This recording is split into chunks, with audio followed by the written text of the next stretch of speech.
Muy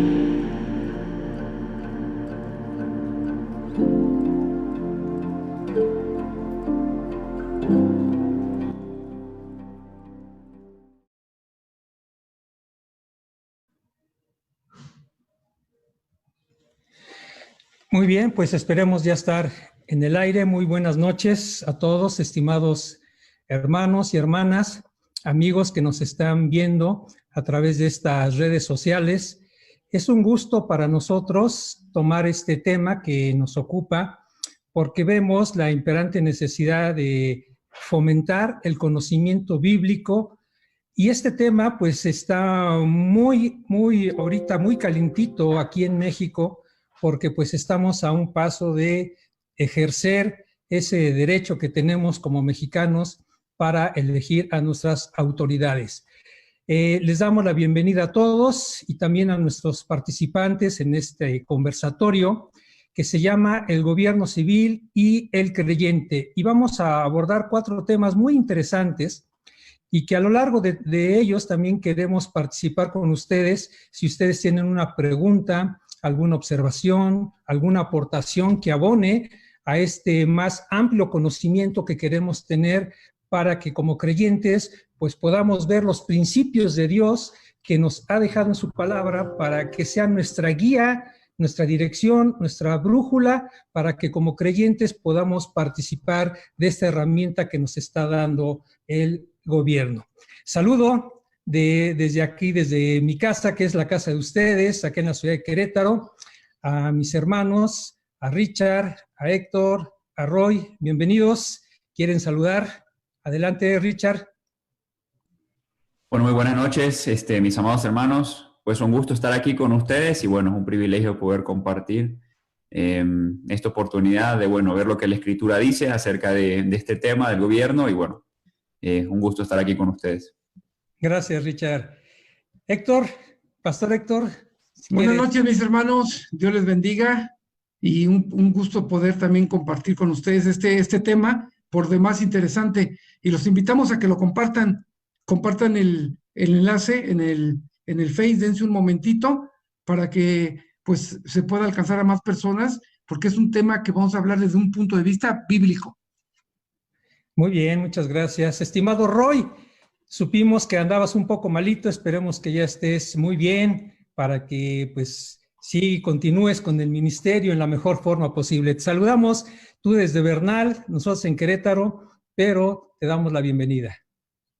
Gracias, Mario, un abrazo para todos, qué lindo poder estar aquí conectados y sí, esperemos que este tema sea de mucha bendición y también de orientación en la guía y la voluntad de Dios para la vida de nuestro México, en el cual todos nosotros convivimos y estamos, ¿no? Gracias, solo aprovecho por las oraciones, los mensajitos que me han mandado algunos hermanos. Sí, estuvimos un poquito, nos pegó fuerte de miércoles para acá, hay un problemita. Gracias a Dios, hoy la medicación ya me permite estar aquí, así que confiamos poder aportar un poquito a lo que vamos a estar compartiendo. Un abrazo para todos. Gracias. Igualmente por allá, pues, hermanos, estamos transmitiendo cada quien desde su hogar, precisamente por algunos detalles técnicos que teníamos, pero que no nos impide desarrollar este tema como quisiéramos. Entonces, propiamente, antes de poder comenzar ya el tema, quisiera que pusiéramos este tiempo en las manos del Señor para que Él nos pueda guiar, nos pueda dirigir en esta conversación para una sana edificación. No es la pretensión el poder inclinarnos sobre un color partidario ni ninguna persona, simplemente es edificarnos en la palabra de Dios, que este tema no es ajeno a cada uno de nosotros en cualquier parte del mundo, y estamos hablando del mundo de los creyentes. Vamos a hacer una oración.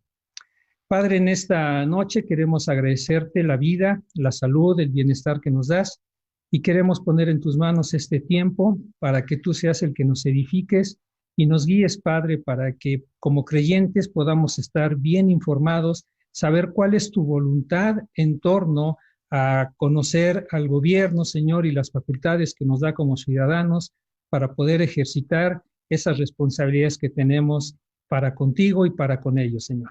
Guíanos, Padre, pon en nuestros corazones el deseo de edificarnos y que tu palabra sea la que prevalezca en este tiempo, Señor. Te damos gracias en el nombre de Cristo Jesús, nuestro Señor.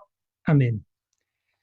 Muy bien, mis hermanos, pues comenzamos un poco examinando la historia, tanto la historia bíblica como la historia secular, que nos dan un poco el panorama de cómo se ha desarrollado el mundo en cuanto a su organización. Sabemos que desde la creación, desde Génesis, Dios dispuso que el hombre fuera un ser social. Por lo tanto, la organización que cada individuo, cada nación, cada grupo, pues está en manos de ellas en el sentido de poderse organizar para fines de poder llevar a cabo la encomienda que Dios dio desde Génesis 1 acerca de fructificar, multiplicaos y llevar a cabo el mandato cultural.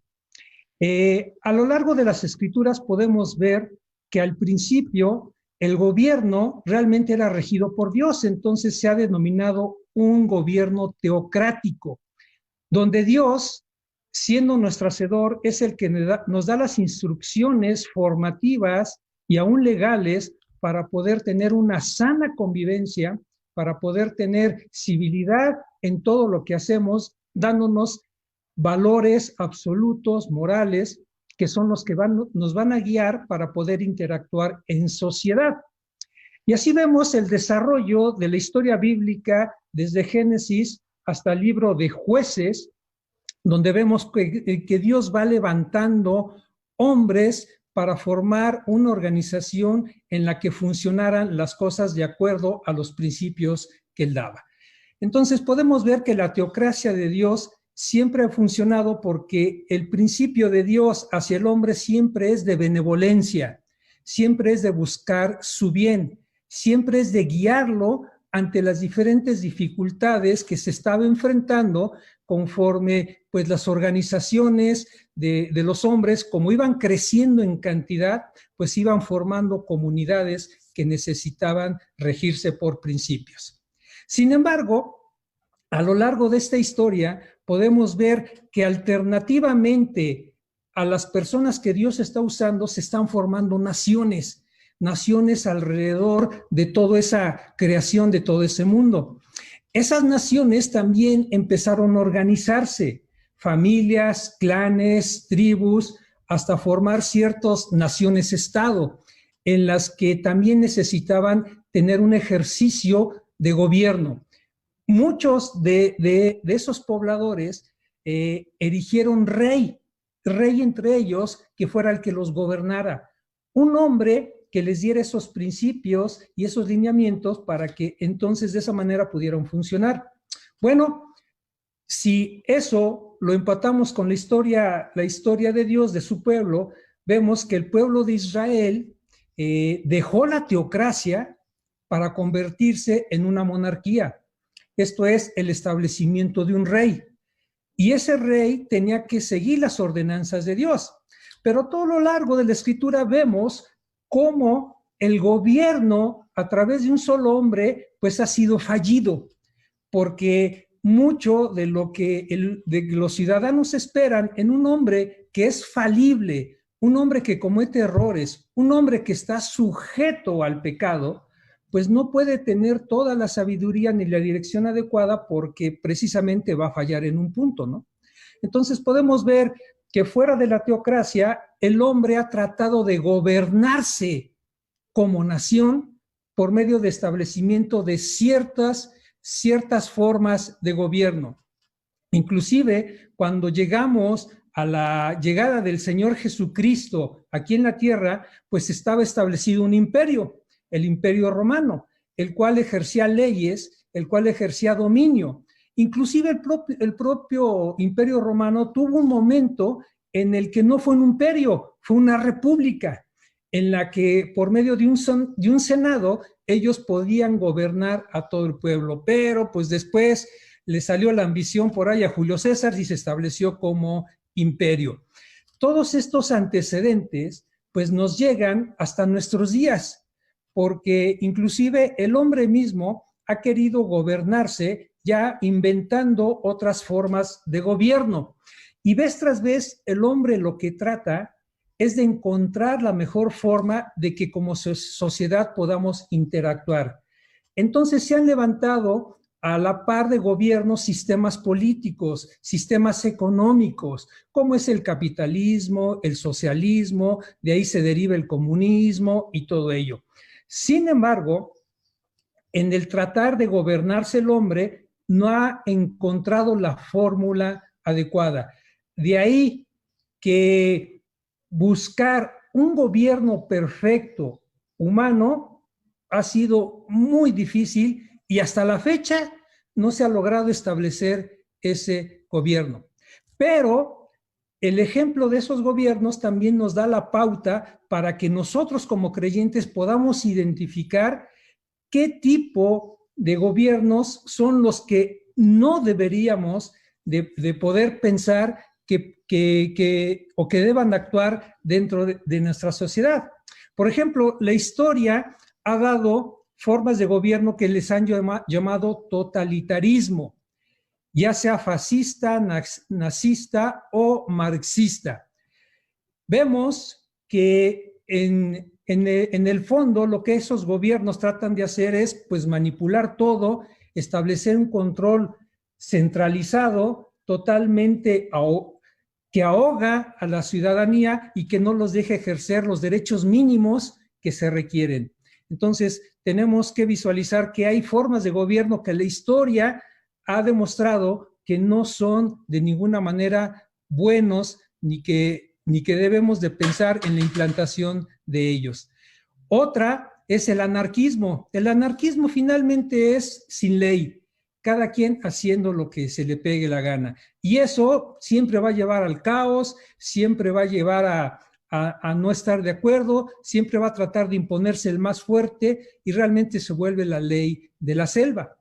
Finalmente, la forma de gobierno democrática es la que ha querido permear en la gran mayoría de los gobiernos. La democracia se define como el gobierno del pueblo, por el pueblo y para el pueblo.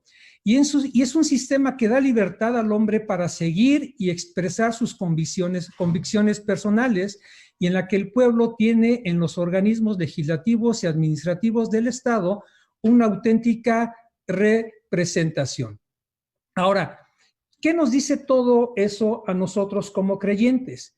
Como creyentes estamos sujetos necesariamente a una forma de gobierno. En México ha sido muy incipiente la democracia porque realmente es muy joven porque por ahí del año 1824 es cuando empezaron las primeras elecciones, tratando de elegir al presidente, en ese tiempo Guadalupe Victoria.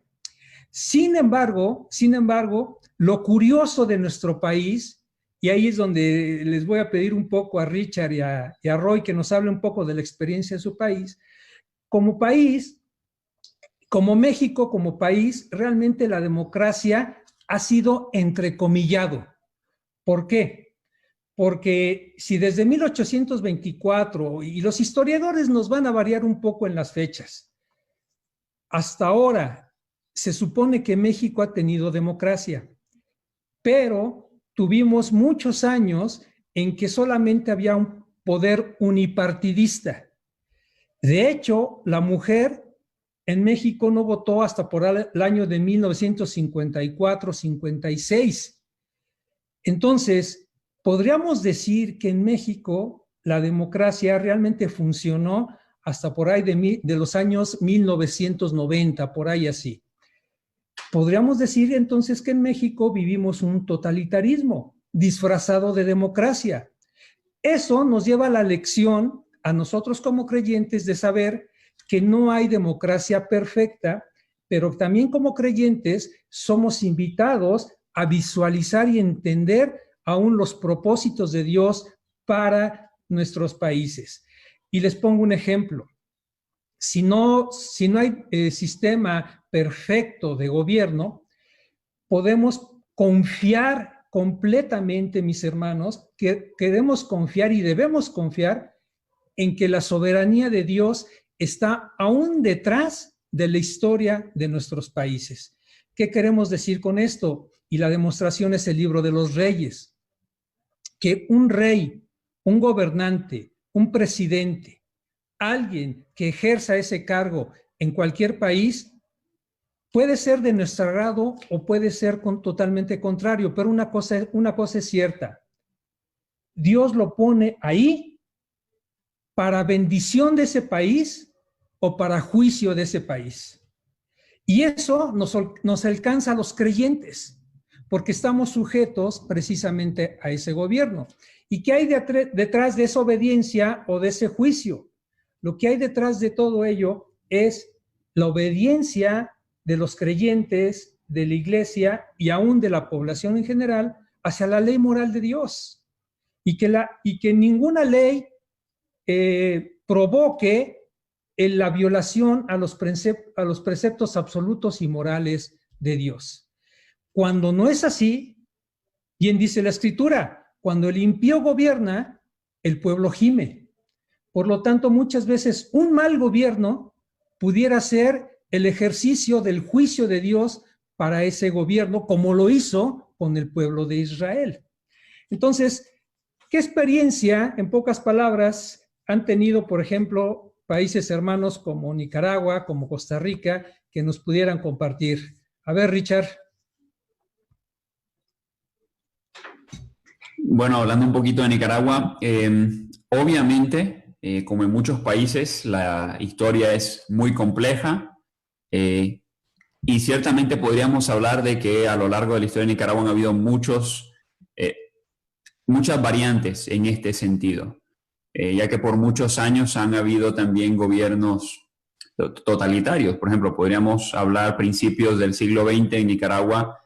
Hubieron aproximadamente unos 60 años de gobierno totalitario por parte de un grupo, posteriormente viene a ser de otro grupo. Podríamos decir de que hasta a partir de 1990 se empiezan a ejercer estas prácticas democráticas y bueno, hasta el 2006 así se estuvo llevando. Y al día de hoy tenemos también un gobierno un poco totalitario, podríamos llamarlo. Pero bueno, la historia ha sido muy compleja porque desde 1821 se intentó implementar un gobierno democrático. Siempre pleitos entre distintos bandos han provocado que esto se vuelva un poco complejo, pero a partir de 1990 fue que se empezó a desarrollar más un gobierno democrático, elegido por el pueblo.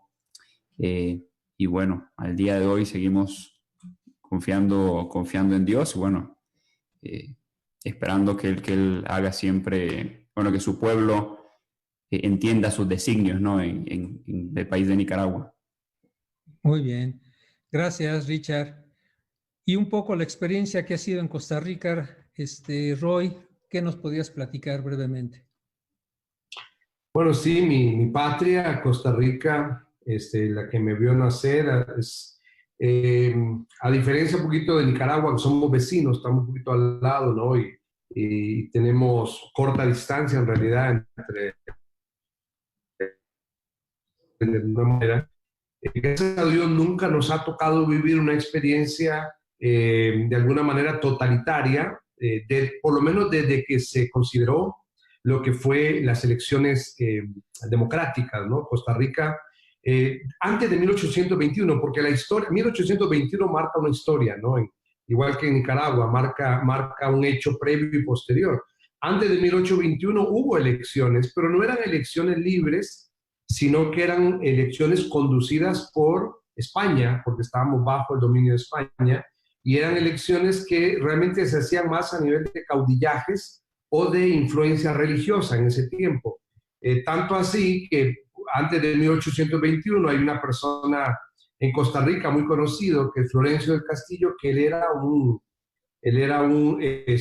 obispo muy preponderante en esos años, y él llegó a ser como el representante de gobierno del país, pero realmente éramos bajo el condicionamiento de España. De 1821 en adelante es cuando empieza a conocerse la figura democrática en Costa Rica, pero es hasta 1844 cuando se establece el Código Electoral. Y ya de ahí en adelante es donde empieza a generarse una supuesta elección democrática cada 4 años. La mujer, por ejemplo, emitió su primer sufragio en 1949. 1948, un presidente que llegó en 1948, él abolió el ejército. Nunca tuvimos un gobierno totalitario militar, pero sí había un ejército previo en 1948. Pero en 1949 es la primera vez que la mujer emite el voto. Y siempre después de ahí ha habido un proceso democrático cada 4 años. Quizá Costa Rica no ha sido tanto el problema desde que se establece el Código Electoral. No ha sido tanto el problema de que no se vaya a un sufragio democrático cada 4 años. Sí se ha hecho. Obviamente es un proceso que ha ido, diría yo, madurando en los años. Pero quizá la situación ha tenido que ver con los tipos de gobierno. ¿Sí? Los tipos de gobierno que han llegado han tenido ciertas tendencias. Algunos han hecho cosas buenas. Hubo un gobierno de un señor apellido Guardia, que tuvo una cercanía muy grande con México. Hubo ciertos modelos mexicanos de aquellos años que fueron implementados allá, como lo que es el seguro acá, ya se llama Caja Costarricense del Seguro Social. Es un modelo de México, él lo tomó. Entonces, han habido gobiernos que han implementado socialmente cosas favorables, pero lamentablemente también, aunque es una figura democrática, también ha habido demasiados problemas a nivel de corrupción, a nivel de permitir la delincuencia, de olvidarse en cierto momento de la ciudadanía y buscar por sus propios méritos. Es que creo yo, humildemente, en mi opinión, mirando el contexto de mi país, que un país no haya tenido tanto ejercicio democrático, o uno que sí haya tenido ejercicio democrático como el mío, no es exento, ninguna de las dos figuras, no es exento de que no haya mucha desviación, distorsión, inmoralidad, pecado, robo, corrupción. En mi país ha habido democracia, pero ha habido, igual que en otros que no ha habido democracia, ha habido igual mucho desvío de lo que es el sentido de lo que Dios quisiera de un gobierno, ¿no? Entonces, pues yo crecí en un contexto donde vi la democracia cada 4 años, pero también he visto la corrupción, el robo, todo lo que no agrada a Dios, ¿no? Entonces, un poquito de lo que ha pasado en mi país. Seguimos orando para que Dios pues pueda levantar en Costa Rica también un líder piadoso delante del Señor. Muy bien, pues yo creo que nuestros países latinos tienen un poco la historia muy similar en el aspecto de que solamente recientemente estamos teniendo esas prerrogativas que como ciudadanos podemos ejercer para poder influir en que se pueda dar ciertos cambios, ciertas legislaciones y aún con el voto, el poder elegir las autoridades que como creyentes pues nos parezcan más adecuadas a los sistemas de valores del cristianismo. Como conclusión, yo les podría decir lo siguiente, mis hermanos.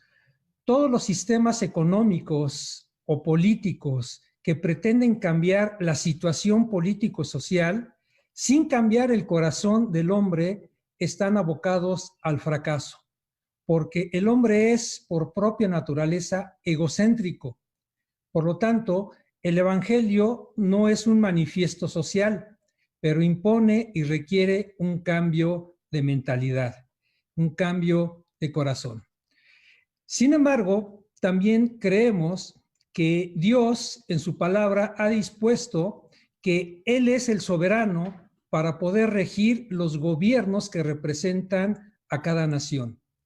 En nuestro caso, estamos ciertos de que Dios va a marcar y a dar la historia en cuanto a todos estos procesos que hemos seguido y que seguiremos. Sin embargo, también Dios da la pauta necesaria, la guía y la dirección para que esa forma de gobierno que rija cualquier país, pues también sepa que está bajo el escrutinio de Dios, que está bajo la mirada de Dios. A Dios no se le escapa. lo crean o no lo crean, lo consulten o no lo consulten, porque cuando el Señor Jesucristo estaba ante Pilato, Él le dijo que la autoridad no emanaba de Él si es que Dios no se la permitía. Por lo tanto, podemos ver que pase lo que pase en cualquier país, en cualquier momento, es Dios el que va a dar la dirección. Y eso nos lleva a que también el gobierno está sujeto a ciertos requerimientos que Dios ha dado para que puedan también regir a la ciudadanía. Hay principios que deben de seguir los gobiernos precisamente para que puedan ejercer esa responsabilidad que Dios les ha dado para con todos los ciudadanos. Y aquí es donde yo quisiera preguntarte, Roy, ¿cuál es, en función de lo que dicen las Escrituras, el papel del gobierno?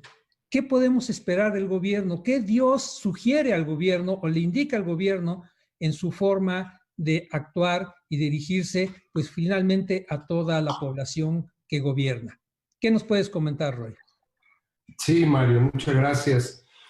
Pues mira, un tema muy desafiante a la vez y que creo que cualquiera de nosotros, si bien vamos a hablar un poquito de la perspectiva del gobernante, la Biblia realmente abre el panorama para todos los que estamos en algún rol de gobierno, o sea, de autoridad.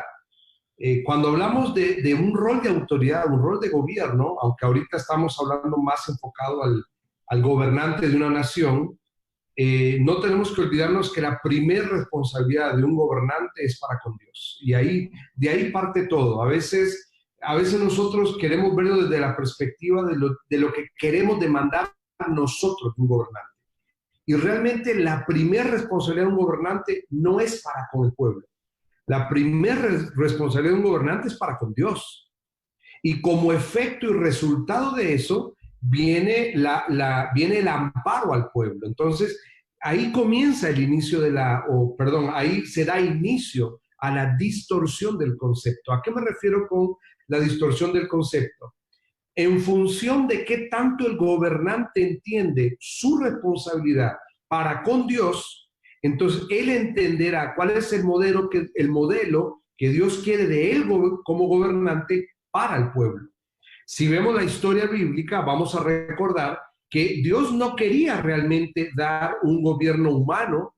Dios quería que hubiera una teocracia, tú lo mencionaste antes, Mario, pero el pueblo insistió tanto que Dios permitió en su voluntad y soberanía que hubiera un gobierno humano. ¿Dónde fue que hubo victoria, prosperidad? ¿Cuándo fue que hubo elementos de bendición al pueblo o cuándo fue que hubo destrucción del pueblo? Cuando el gobernante en primer lugar entendía su rol hacia Dios y después hacia el pueblo.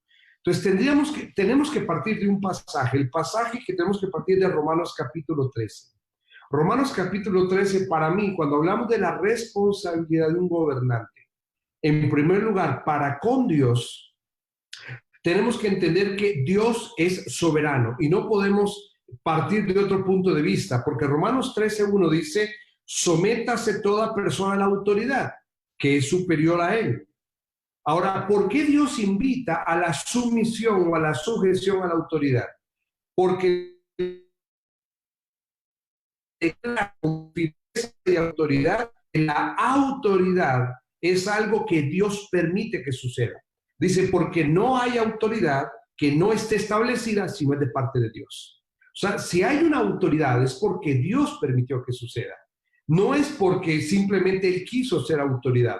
Claro, Dios le ha delegado al pueblo la responsabilidad, y aquí es donde nosotros los creyentes, yo no voy a hablar de ese aspecto, nos hablará Héctor luego, pero a nosotros los creyentes nos corresponde la gran responsabilidad de elegir bajo la sabiduría de Dios a aquel gobernante que entienda este principio de Romanos capítulo 13.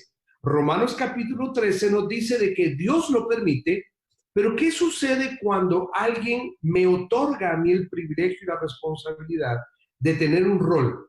Es que también implica rendición de responsabilidad o rendición de cuenta. O sea, eso significa que cada gobernante Y aquí yo quiero ser claro en algo, quizá es algo que muchos gobernantes no tienen en total claridad en su cabeza. Yo creo que muchos gobernantes no entienden que al final del hilo de gobierno habrá una rendición de cuentas. Que Dios les permitió tener ese rol de poder, ese rol de autoridad, ese rol de dominio, pero que ese rol de dominio, ese rol de poder, no es para autoservirse, es para servir. Y tarde o temprano llegará un momento en su vida donde rendirá cuenta de ese dominio o poder que le fue delegado por parte de Dios. Ahora, cuando partimos de ahí y entendemos ese punto de inicio, entonces tenemos que verlo desde la perspectiva de Dios. Número uno, Dios es soberano. Número dos, el gobernante tendrá que rendir cuenta de esa autoridad que le ha sido delegada. Ahora, no importa qué rol, puede ser un rey, un juez, un gobernador, un presidente, un congresista, un alcalde, no importa el rol, son autoridades delegadas por parte de la autoridad soberana, que la autoridad soberana es Dios. Y ahí es donde nosotros los creyentes tenemos que poner la mirada, en que nuestro gobernante humano entienda que su gobierno tiene que ir en función del gobernante soberano. Ahora, si ustedes me permiten, no, obviamente queremos hacer lo más enriquecedor, pero tampoco extendernos demasiado en el tiempo. Quiero mencionar algunas cosas con pasaje bíblico de qué un gobernante debería entender como responsabilidad delante de Dios. Mira, en primer lugar, Salmo capítulo 2. Voy a leer algunos pasajes para que los podamos mirar. En Salmo capítulo 2, versículos 10 al 12, lo primero que yo encuentro en cuanto a la responsabilidad de un gobernante es que Dios espera de un gobernante que le adore a Él. Dice, mira, Roy, pero me estás metiendo algo religioso en el tema de gobierno. No, no, no. Es que cuando entendemos que un gobernante, su rol, él se da cuenta de que es una delegación de autoridad de la autoridad soberana que es Dios. Entonces Dios espera que esa acción de gobierno conlleve un acto de adoración. Mira, Salmo capítulo 2, 10 al 12, lo voy a leer, dice, ahora pues, oh reyes, sed prudentes, admitid la amonestación, jueces de la tierra, presta atención, servid a Jehová con temor. Le está hablando a los reyes, a las autoridades, a los jueces. Le dice, y alegraos con temblor, honrad al Hijo, para que no se enoje y perezcáis en el camino, pues se inflama de pronto su ira. Bienaventurados todos los que en él confían. Salmo capítulo 2. Salmo 72, 11. Todos los reyes se postrarán delante de él. Todas las naciones les servirán. ¿Sabes que cuando un gobernante, si un gobernante entendiera que el punto de partida de su rol de autoridad es que cada acción, cada acto pudiera ser una acción de adoración al verdadero gobernante soberano, la perspectiva de todo cambiaría. Y ahí de ahí comienza el entender la responsabilidad de un gobernante, en primer lugar, al gobernante soberano. Ahora te quiero mostrar una segunda, y creo que es con lo que muchos nosotros lidiamos con este concepto de gobierno. La Biblia le demanda al gobernante rectitud y justicia. La Biblia se lo demanda, la Biblia se lo pide. Segunda de Samuel capítulo 23, versículo 3, dice, el Dios de Israel ha dicho, me habló la roca de Israel. Y aquí viene un cuestionamiento. ¿Habrá un justo que gobierne entre los hombres, que gobierne en el temor de Dios? ¿Habrá un justo? Hay un cuestionamiento muy importante. Proverbios 16, 12. Y mira, perdón, pero la Biblia a veces es muy enfática en algunos conceptos. Y va a usar en Proverbios 16, 12, va a usar una palabra fuerte. Va a usar la palabra abominación. Proverbios 16, 12 dice, es abominación para los reyes cometer iniquidad, porque el trono se afianza en la justicia. Oye, ese versículo es maravilloso.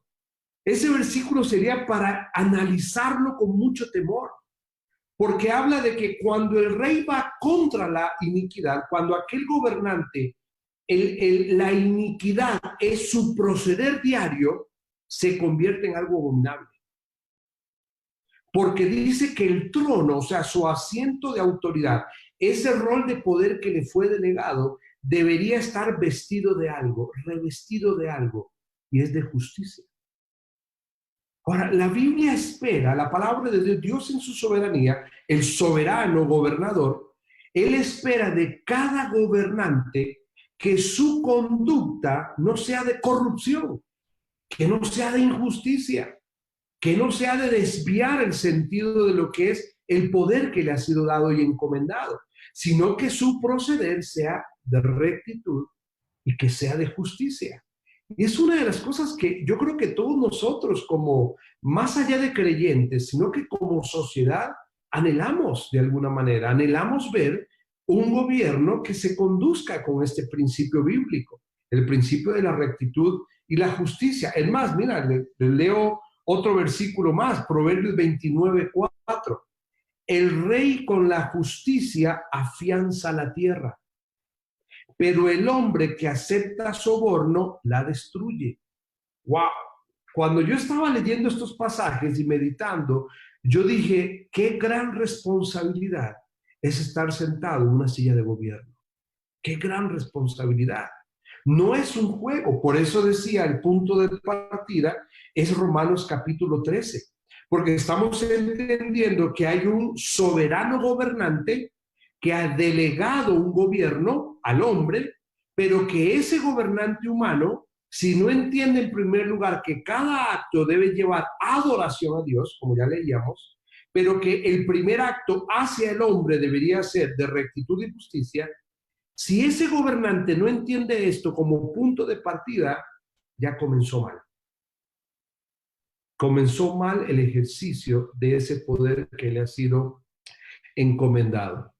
Ahora, les comparto uno más. Proverbios capítulo 25 habla de que el gobierno debería conducirse bajo un tipo de sabiduría. Y le habla al gobernante y le dice que la sabiduría debe buscarlo en el trono del Rey Supremo. Dice Proverbios 25, versículo 2, es gloria de Dios encubrir una cosa, pero la gloria de los reyes es investigar un asunto. Como la altura de los cielos y la profundidad de la tierra, así es el corazón de los reyes, inescrutable. Quita la escoria de la plata y saldrá un vaso para el orfebre. Quita al malo de delante del rey y su trono se afianzará en la justicia.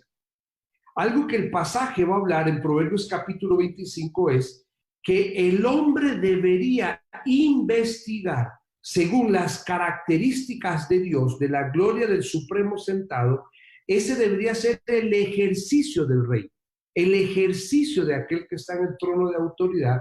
Debería ser la investigación o el análisis según la sabiduría divina. Sabiduría divina. ¿Para qué? O sea, ¿cuál es el sentido? Dice, para quitar de delante del rey, para que se remueva delante del rey lo malo. Para que todo aquello que sea malo no esté delante del rey, o sea, delante del gobernante. ¿Y qué traerá eso como un efecto y un resultado? Se afianzará su trono. Su trono será firme, o sea, su rol de autoridad, su rol de fuerza delegada de parte de Dios, procederá según el modelo de Dios. Ahora, recordemos un modelo. ¿Se acuerdan ustedes de algún modelo bíblico del Antiguo Testamento? Que Dios esperó de él estas características. Dios esperó de él rectitud, justicia, que gobernara según la sabiduría de Dios, que Dios le dio la oportunidad de arrepentirse, porque ese es mi cuarto elemento, que es la humildad.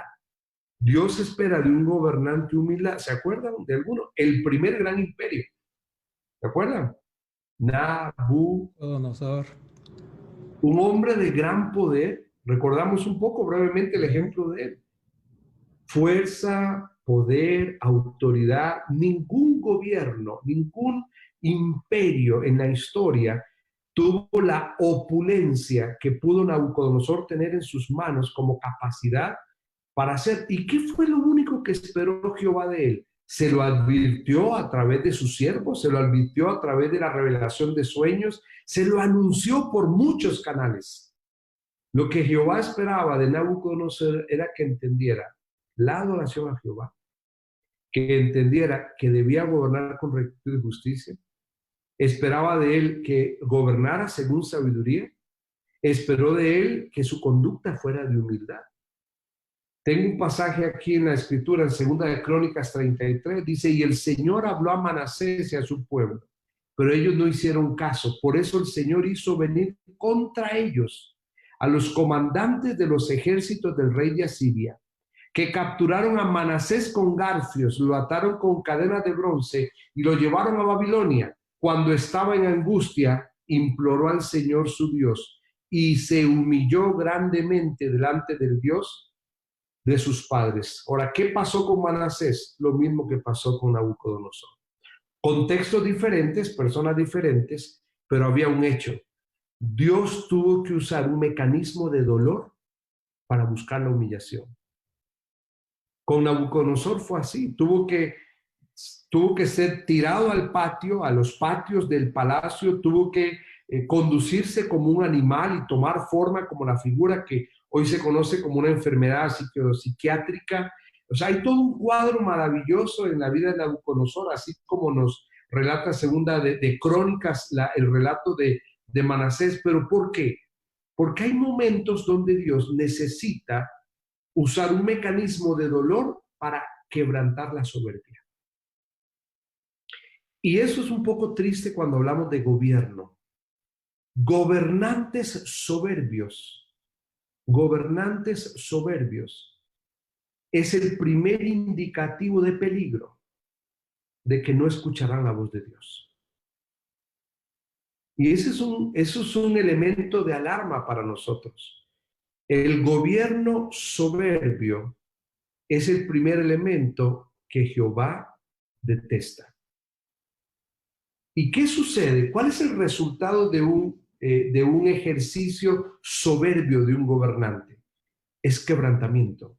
Y por eso a veces nuestras naciones sufren tanto quebrantamiento, porque hemos colocado como nuestra figura de poder, porque nosotros le colocamos. Nosotros le hemos colocado como nuestra figura de poder a alguien que su soberbia no va a escuchar nunca la voz de Dios. ¿Y cuál es el resultado de eso? El quebrantamiento, no solo del gobernante, sino que también la humillación del pueblo. Entonces, tenemos muchos elementos para hablar con relación a la responsabilidad de un gobernante, en primer lugar, delante de Dios. O sea, delante de Dios, él tiene la responsabilidad enorme de que cada acto y cada acción tiene que llevar una ofrenda de adoración a Dios. Cuando él logra entender, y yo sé que ahora Héctor nos va a hablar, y ya casi le voy a dar el pase a Héctor para que él pueda enriquecernos, ahora mirándolo desde la otra perspectiva. O sea, el gobernante tiene una responsabilidad, pero nosotros, el pueblo, y aún más los creyentes, tenemos también una gran responsabilidad. El gobernante rendió cuenta a Dios de ese poder que le fue encomendado, de esa autoridad que le fue delegada. El gobernante requiere delante de Dios entender que ese poder no es meritorio de él, es un poder encomendado, es un poder delegado para servir, que él necesita entender la rectitud. El gobernante necesita entender su responsabilidad de justicia. El gobernante necesita entender la sabiduría de Dios, que la sabiduría humana normalmente va motivada por deseos de la carne, y la sabiduría humana normalmente lleva a un gobernante en una dirección equivocada. El gobernante necesita entender que debe humillarse, no ser humillado, sino humillarse delante de Dios para no desarrollar un gobierno de altivez. Por el gobernante, esa es su responsabilidad. Hay más elementos. El gobernante tiene la responsabilidad de proteger al pueblo, La Biblia se lo demanda, la Biblia le manda al gobernante cuidar y proteger al pueblo. Tengo pasajes aquí de la palabra de Dios donde habla de Habacuc, capítulo 12, Habacuc 2:12, por ejemplo, dice: ay del que edifica una ciudad con sangre. Ay del que edifica una ciudad con sangre y funda un pueblo con violencia. Un versículo fuertísimo. Y estamos hablando de que Habacuc estaba viendo una destrucción, ¿se acuerdan? Una destrucción del pueblo, y Habacuc estaba clamando por la reconstrucción del pueblo. Y viene una advertencia a aquel que tome el rol de poder para decir que construirá el pueblo. Y va a decir: cuidado con construir o edificar en base a sangre y violencia. Dios le demanda a un gobernante protección. Ahora, Héctor, tenemos mucho más para hablar de la responsabilidad de un gobernante, pero también nosotros tenemos una responsabilidad. Yo sé que tú nos vas a ampliar un poco con relación a este aspecto, ¿no? Entonces, Héctor, ¿cuál sería, si ahora entendemos que el gobernante tiene una responsabilidad primariamente con Dios y luego hacia nosotros? Ahora, ¿cuál es nuestra responsabilidad hacia mirar esa figura que Dios le demanda a un gobernante? ¿Qué deberíamos hacer nosotros como creyentes? Héctor. Muy bien, pues muchas gracias, Roy, por la explicación. También a Mario, y lo importante que yo veo aquí es cómo la palabra de Dios habla de estos temas que en ocasiones no queremos adentrarnos, meternos, saber más, o somos como que muy ligeros al respecto, ¿no? La explicación que daba Roy acerca de ese papel que tienen las autoridades, Dios definitivamente los va a juzgar y van a comparecer delante de Dios por lo que Dios les ha permitido. Pero bien dices, ¿cuál es nuestra responsabilidad? Entonces, nosotros, como ciudadanos y como cristianos, ¿cuál es esa responsabilidad del creyente ante el gobierno?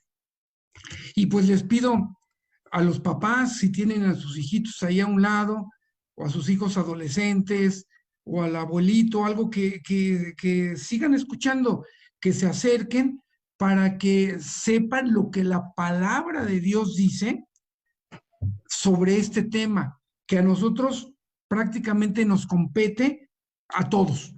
Muy bien, y comenzamos por decir que la Biblia habla muy claro al respecto.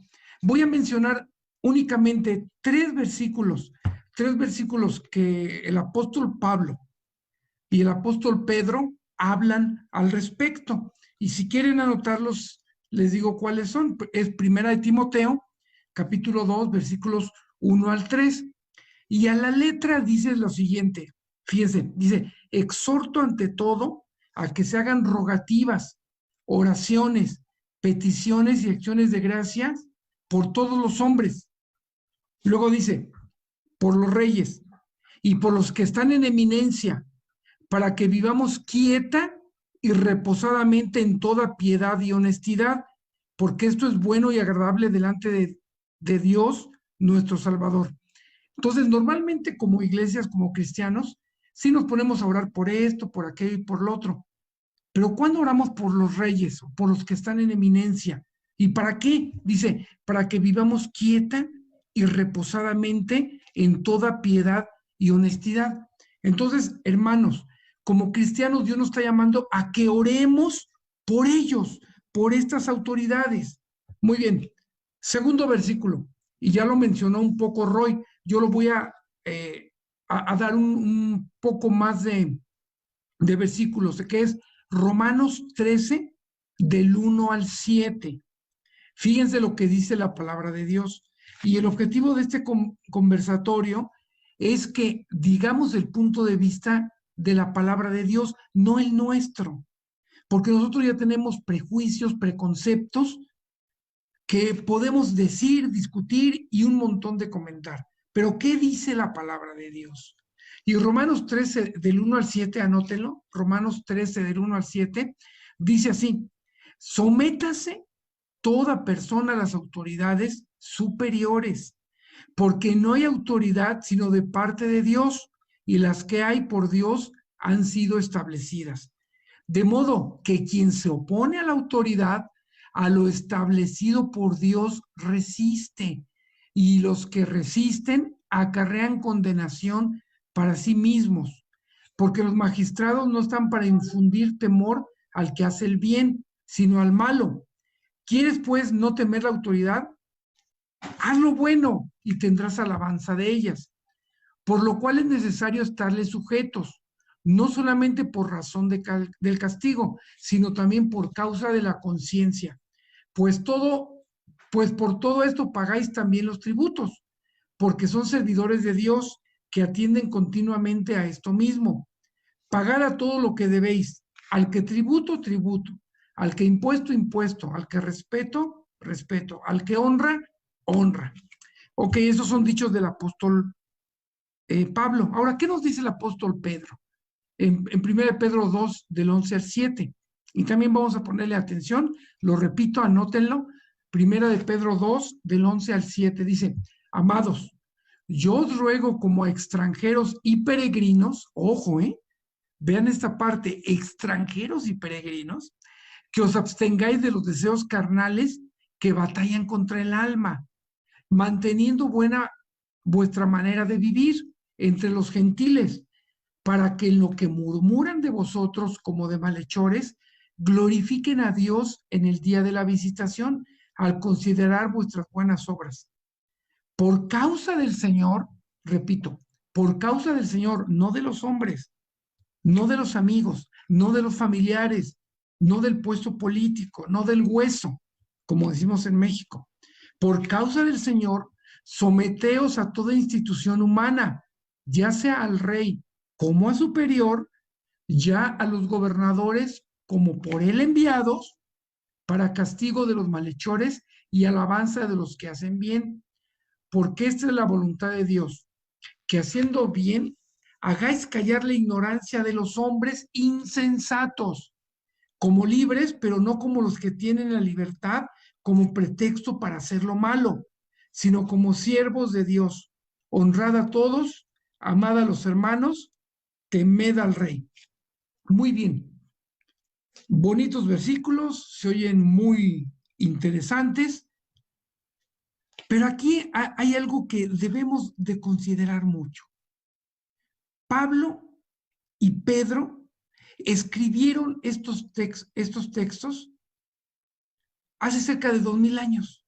Y podríamos decir, tenían un gobierno bueno, tenían un gobierno perfecto, ellos se sujetaban ante unas autoridades que eran justas. Pues no, hermanos.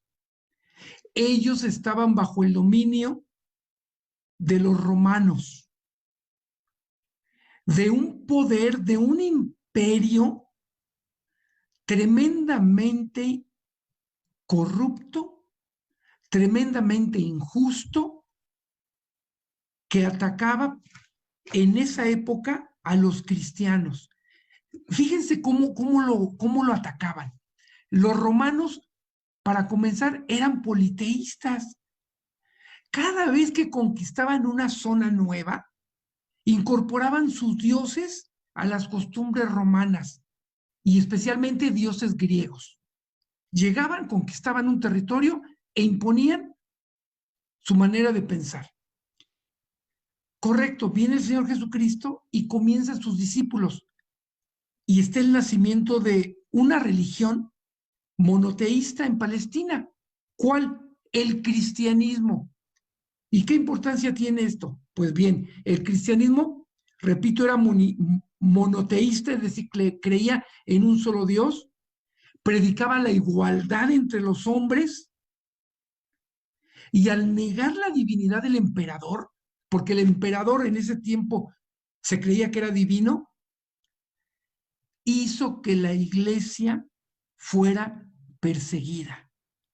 Entonces, el contexto en el cual está hablando Pablo y Pedro es el ambiente era de persecución.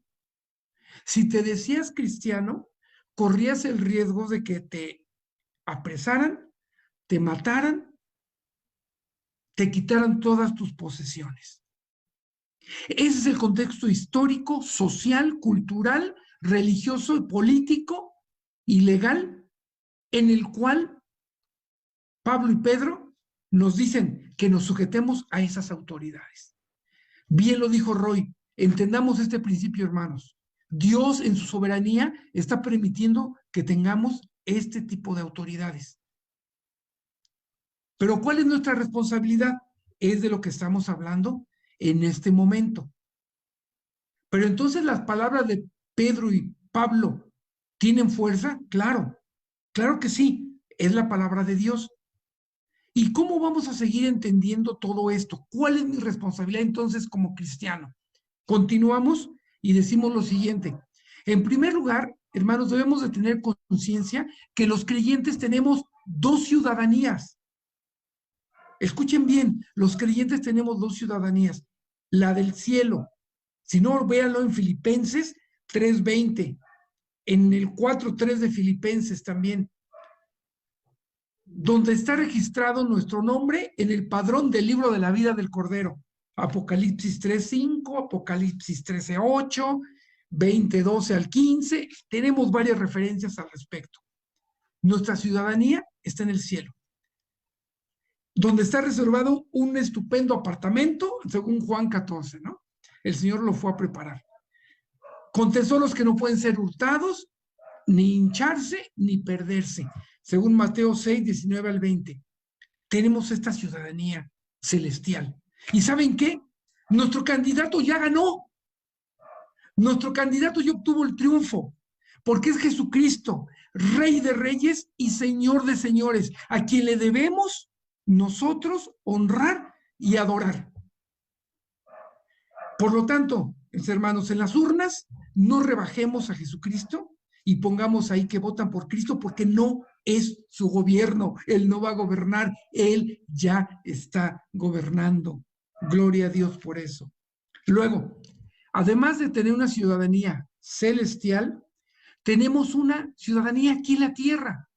En este caso, yo soy mexicano, Mario es mexicano, Richard es nicaragüense y mi hermano Roy es tico o de Costa Rica. Y entonces en esta tierra estamos en este mundo y debemos obedecer las leyes que las autoridades han puesto. Esta doble ciudadanía exige que el cristiano piense en sus deberes cívicos y se esfuerce por cumplirlos. Esto es bien importante, hermanos. Estamos viviendo todavía aquí en la tierra y debemos de cumplir estos deberes. En cualquier comunidad donde haya seres humanos, se precisa que haya una organización. En el griego del Nuevo Testamento se expresa el verbo hipotazo como una raíz cuya idea habla de subordinación dinámica. ¿De quién? Subordinación de la familia al clan, a la tribu, de la tribu a la región, a la provincia, a la nación y al Estado. Es muy poco tiempo para hablar la historia de cómo se conformaron las naciones, pero la situación es que ya nosotros pertenecemos a una nación y se hicieron las grandes ciudades, las grandes polis. De ahí viene la palabra política, de ahí viene la palabra policía, ¿no? Entonces la política eran las leyes para que gobernaban a la ciudad. Y entonces siempre había un núcleo natural que lo organizaba, desde el cual de diversas maneras se han construido los diversos estados a lo largo de la historia. Nosotros tenemos el Estado mexicano, que México se divide de diferentes maneras para gobernar. ¿Cómo qué? Desde el punto de vista federal está el presidente, desde el punto de vista estatal está el gobernador del estado, desde el punto de vista municipal está el presidente municipal, los regidores, los síndicos, estamos divididos en tres poderes, el poder ejecutivo, legislativo y judicial, a los cuales entre ellos, ¿sí?, debe haber una contrapesos para que se pueda gobernar de manera correcta. Ahí es donde intervenimos nosotros, porque nosotros tenemos la posibilidad de elegirlos, de tener la oportunidad de ir a las urnas a sufragar, votar por los candidatos, Ahora,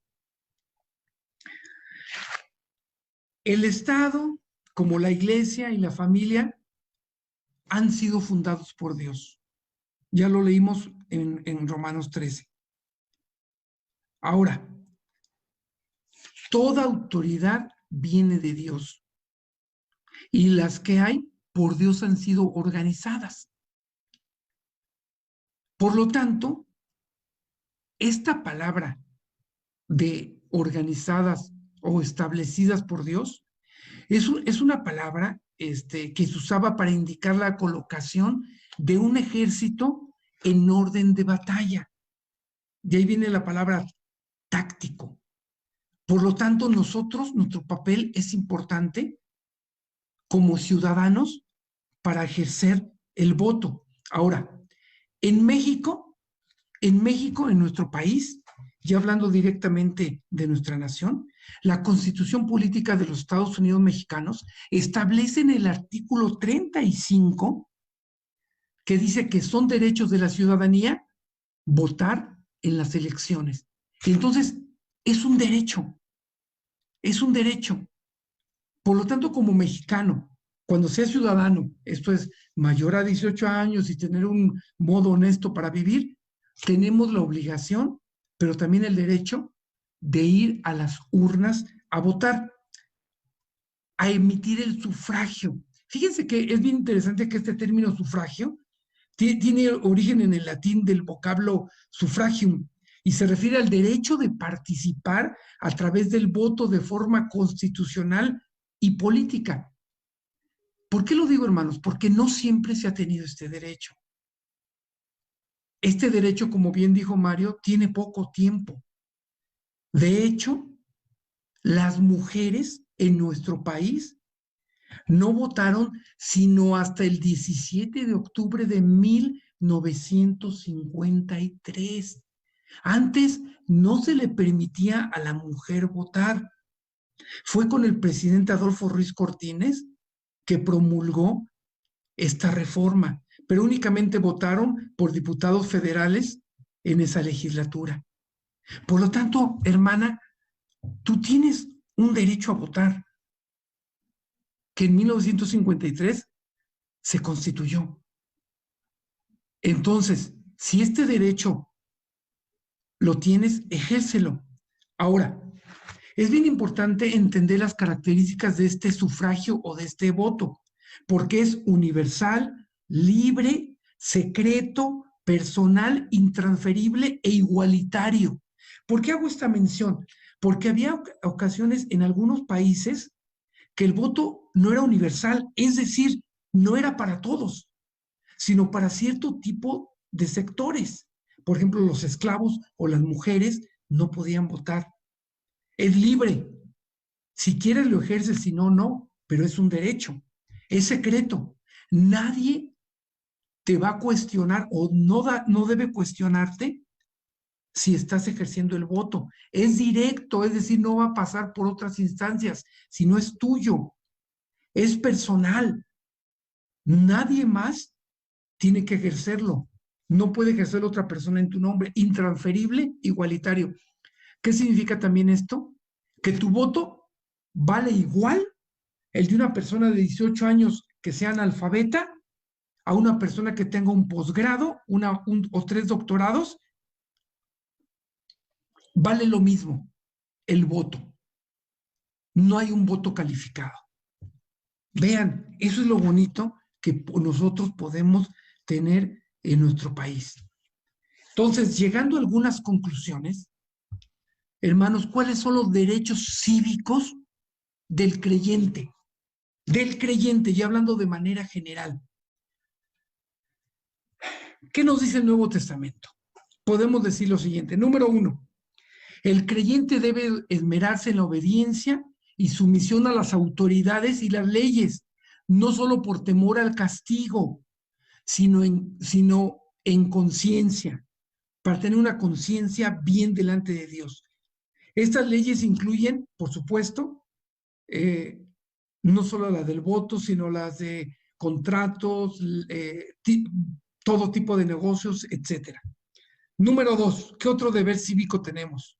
El creyente debe esmerarse en pagar puntualmente tasas, tributos, contribuciones e impuestos sin procurar excepciones ni favoritismos. ¿Por qué? ¿Para qué son estos impuestos? Para que tengamos servicios, para que nosotros tengamos bienes y servicios que el Estado nos va a otorgar. Luz, pavimentación, recolección de basura, trámites administrativos, etc.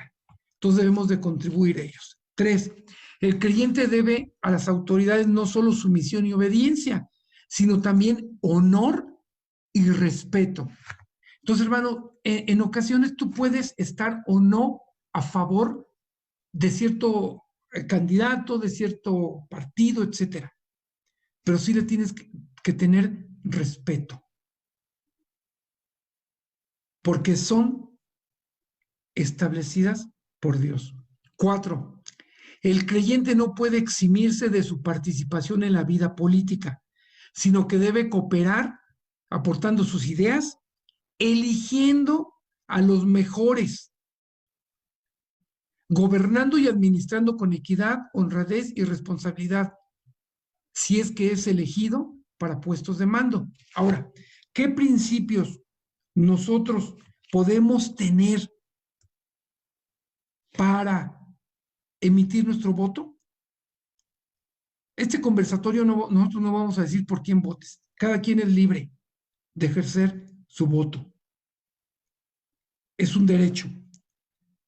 Pero como cristianos sí queremos decirles, en este conversatorio hemos dicho que todas las autoridades provienen de Dios, han sido permitidas por Dios.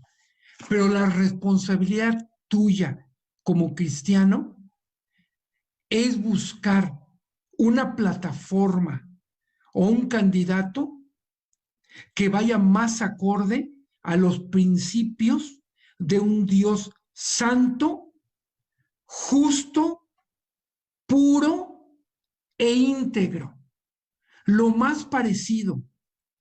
Como seres humanos, está muy complicado que encontremos un candidato así. El único candidato es Jesucristo.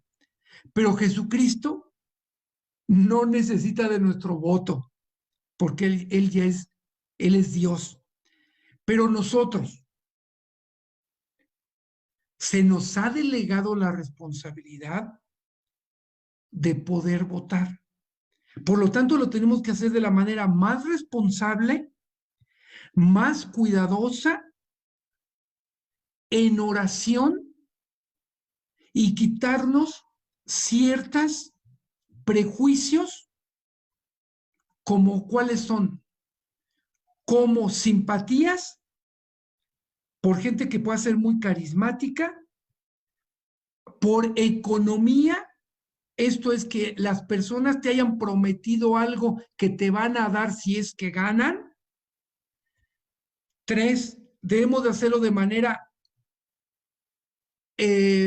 muy consciente de cuáles son los principios bíblicos a los que estas personas se pueden estar comprometiendo. Obviamente estas personas no van a decir, y menos en nuestro país, puesto que se considera un país laico, en este país no van a decir, es que hay un principio bíblico que dice esto y por eso voten por mí. No sé, a lo mejor algunos sí lo dicen, pero a lo mejor veladamente dicen principios bíblicos sin saberlo. Por ejemplo, cuando algunos candidatos o personas dicen, yo estoy a favor de la vida y yo no voy a proponer nada para que haya aborto, por ejemplo, porque están a favor de la vida. O estamos a favor de la familia como se conoce de manera tradicional. Papá, hombre, mamá, mujer, y luego que vengan los hijos. que estamos se puede también estar a favor de la libertad de conciencia, de la libertad religiosa, por así decirlo, de poder dar nuestras ideas sin que venga una inquisición y nos las pueda quitar. Hermanos, necesitamos orar mucho, pero dos, necesitamos conocer, leer, saber qué nos están proponiendo para saber por qué candidatos nosotros vamos a votar. Insisto, debemos de hacerlo de una manera muy consciente, sin prejuicios, en oración, pidiendo el consejo de Dios para votar lo más cercano a los principios que nos marca la Escritura. Que tu conciencia esté tranquila sabiendo que estás votando a favor del reino de Dios, no del reino de las tinieblas. Cristianos, seamos congruentes, porque en ocasiones pedimos por la vida y votamos por gente que propone la muerte. A veces queremos que haya libertad y votamos por gente que propone restringir esa libertad. Seamos congruentes con lo que creemos, con lo que estamos y con lo que nosotros vamos a votar. Los invitamos, hermanos, que ustedes lo hagan de la manera más consciente, en oración, repito, y bien informados, pero que nuestro principal código de conducta sea la palabra de Dios, porque es necesario obedecer a Dios antes que a los hombres. No vendamos nuestra conciencia, no vendamos nuestras convicciones. No es correcto, no es correcto. Muy bien, pues estos son algunos de los deberes que tenemos nosotros como creyentes. Pero ahora yo le preguntaría a Richard, ¿qué no debemos de esperar de un gobierno? Porque luego el cristiano no ha entendido que tenemos estas dos nacionalidades, ¿no? La celestial y la de aquí de la tierra. Y luego esperamos demasiado de un gobierno. ¿Qué no debemos de esperar? ¿Qué nos comentas al respecto? Muchas gracias, Héctor. Muy buena pregunta, y de hecho la respuesta a esa pregunta obviamente depende íntimamente de lo que acabas de mencionar ahorita. O sea, todo eso depende del hecho de que nosotros tenemos dos ciudadanías. Al entender de que tenemos dos ciudadanías, una obviamente la principal, la celestial, eso es lo que nos da la pauta para entender qué es lo que debemos esperar y lo que no debemos esperar de un gobierno. Y la pregunta es curiosa porque estoy seguro de que la mayoría de los hermanos o personas que nos estén viendo, a lo mejor la expectativa que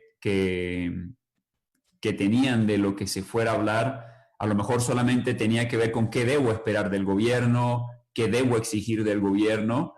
Pero una de las cosas que platicábamos los cuatro es también la importancia de saber qué es lo que no deberíamos esperar, y bueno, eso depende de esa comprensión del hecho de que tenemos dos ciudadanías. Y una de las cosas que no deberíamos de esperar del gobierno es de que el gobierno sea el agente que resuelva todos nuestros problemas. De hecho, algo que debemos tener claro es que nuestra esperanza última no debe estar en ningún tipo de gobierno humano. Como creyentes, nuestra esperanza última está en Cristo Jesús. Un segundito. Nuestra esperanza última está en la persona de Cristo Jesús, y es justamente eso lo que queremos hablar, porque en periodos electorales como que empieza a haber un poco de incertidumbre, y ciertamente es normal de que haya incertidumbre, pero creo que a los cristianos o a los creyentes esa incertidumbre no debería de llegar, por el simple hecho de que nuestra esperanza última no está en un gobierno humano. Ahora, obviamente, todos aquellos que ponen su confianza última en un gobierno humano tendrán incertidumbre, tendrán preocupación, pero esa no es la esperanza del creyente. Bueno, quisiera compartir unos pasajes bíblicos, por supuesto, en cuanto a entender de que como creyentes, una de las cosas que más bien podemos esperar de este mundo es justamente de que tendremos aflicción. Es interesante lo que dice la primera carta a los tesalonicenses. Dice, capítulo 3, voy a leer de los versos 1 al 8. Dice, por lo cual, no pudiendo soportarlo más, acordamos quedarnos solos en Atenas. Es Pablo el que está hablando aquí. Dice, y enviamos a Timoteo, nuestro hermano, servidor de Dios y colaborador nuestro en el Evangelio de Cristo, para confirmaros y exhortaros respecto a vuestra fe, a fin de que nadie se inquiete por estas tribulaciones. Ahora, obviamente lo que están pasando es sufrimiento por su fe. Nunca se nos prometió que no iban a haber calamidades. Dice, porque vosotros mismos sabéis que para esto estamos puestos. Pablo le está diciendo a los tesalonicenses, oye, no pueden, ustedes ya saben de que van a padecer aflicción. Así que más bien es lo esperable que hayan dificultades. Obviamente el contexto aquí no necesariamente tiene que ver con un gobierno, sino la persecución religiosa, que en el contexto podía venir incluso de los mismos judíos, no necesariamente de un gobierno. Pero el punto es, nunca se ha prometido tal cosa como una estadía 5 estrellas para el creyente a lo largo de su trayecto por la tierra. Dice, porque también estando con vosotros os predecíamos que íbamos a pasar tribulaciones como ha acontecido y sabéis, por lo cual también yo, no pudiendo soportar más, envié para informarme de vuestra fe, no sea que os hubiese tentado el tentador y que vuestro trabajo resultase en vano. Y me gusta lo que dice en el verso 6, dice, pero cuando Timoteo volvió de vosotros a nosotros y nos dio buenas noticias de vuestra fe y amor, y que siempre nos recordáis con cariño, deseando vernos como también nosotros a vosotros. Por ello, hermanos, en medio de toda nuestra necesidad y aflicción, fuimos consolados de vosotros por medio de vuestra fe. El gozo de Pablo era ver de que los creyentes estaban firmes a través de las dificultades. La alegría de Pablo no era de que, bueno, todo nos va bien, no pasa nada, no hay ningún tipo de dificultad. La alegría del creyente tiene que ser de que, a pesar de que pueden haber dificultades, porque no hay gobierno humano, no hay fuerza humana que nos pueda garantizar ningún tipo de bienestar. Nuestro gozo más bien está en el hecho de que estamos firmes a pesar de que puedan venir circunstancias adversas. Esas circunstancias adversas pueden venir de gobierno, cualquier fuerza humana. Jesucristo mismo dijo en Juan capítulo 16, verso 33, dice, estas cosas os he hablado para que en mí tengáis paz. En el mundo tendréis aflicción, pero confiad, yo he vencido al mundo. Ahora, reitero, el contexto no necesariamente tiene que ver con una cuestión de gobierno, está hablando de dificultades, de aflicción, etc. Pero el punto es, no podemos esperar menos que dificultades en un mundo imperfecto, caído, y por tal razón nuestra esperanza última no está en ningún tipo de fuerza o poder humano, está en la persona de Cristo. Nuestra esperanza no está en las circunstancias presentes. Y un pasaje más que me gustaría que pudiéramos leer acerca de esto que estamos hablando, acerca de las dificultades, es Jeremías capítulo 17, porque aquí ya sí hay un contexto de gobierno, y una de las cosas que dice es Jeremías capítulo 17, versos 5 al 8. Así ha dicho Jehová, famoso versículo, dice, maldito el varón que confía en el hombre. De hecho, ahí varón es persona, está hablando, la palabra que utiliza está haciendo referencia a persona, aunque se traduce ahí como hombre. Maldito el varón que confía en el hombre, confía en la humanidad, en Adán. Esa palabra hombre ahí es Adán. Y pone carne por su brazo y su corazón se aparta de Jehová, o sea, pone carne por su brazo, o sea, pone su confianza en aquello que es terrenal, en eso es lo que se apoya. Será como la retama en el desierto y no verá cuando viene el bien, sino que morará en los sequedales, en el desierto, en tierra despoblada y deshabitada. Así le va a pasar al que confía en el hombre, en la humanidad, en lo terrenal.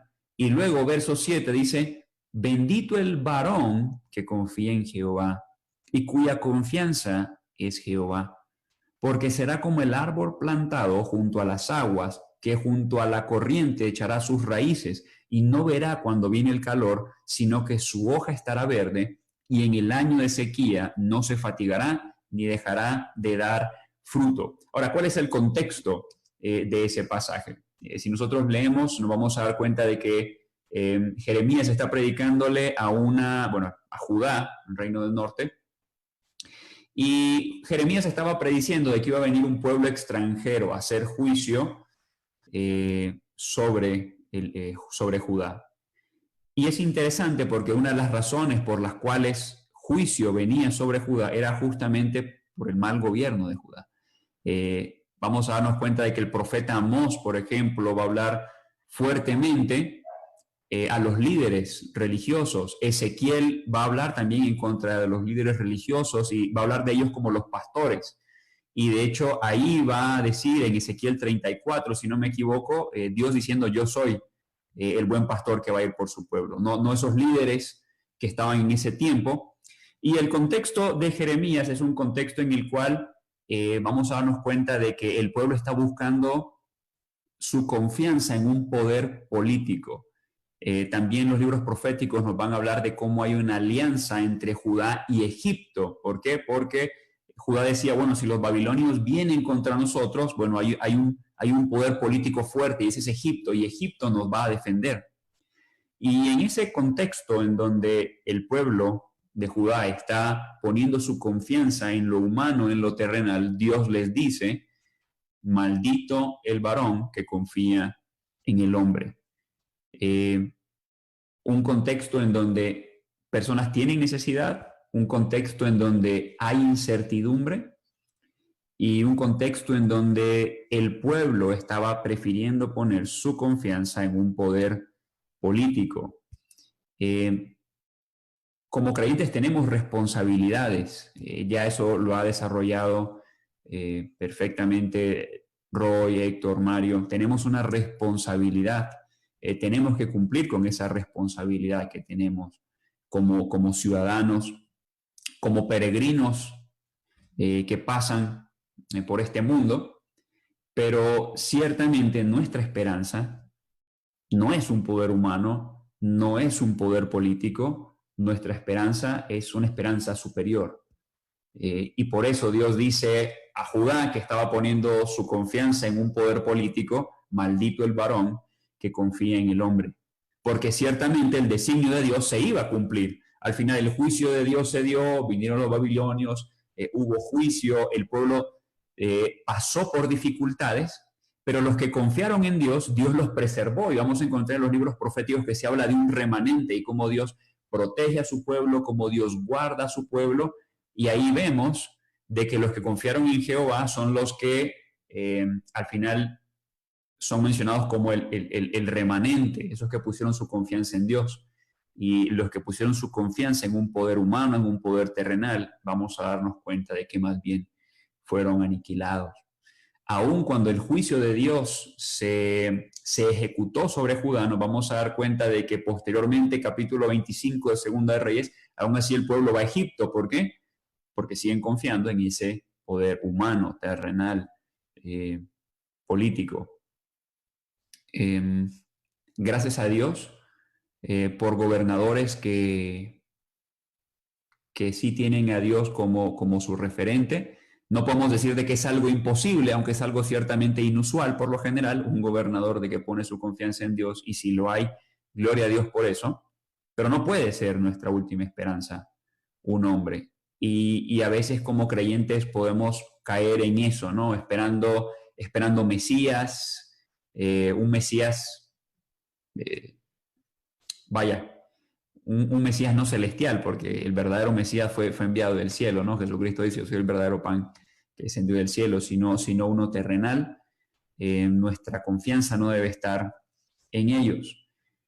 Y no solamente en la cuestión de la situación social, sino aún en lo económico. Porque si bien como creyentes también podemos desear también que haya estabilidad económica, de que haya abundancia, de que haya prosperidad, el detalle está en que no debería ser la última preocupación del creyente, porque incluso independientemente de que haya un buen gobierno, Dios puede utilizar las dificultades para trabajar en el corazón de su iglesia. Dios puede ocupar las pruebas,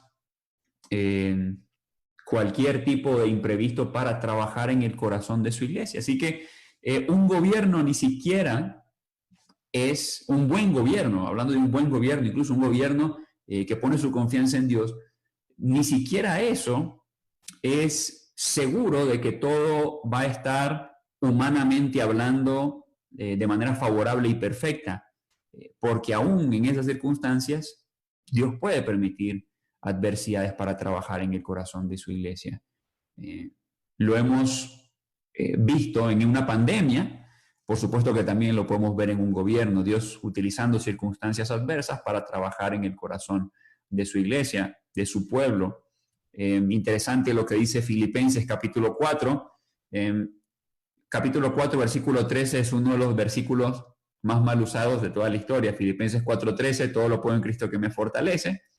A veces utilizamos muy mal ese versículo porque utilizamos el versículo como queriendo decir todo lo que yo quiera va a poder ser porque el Señor me fortalece.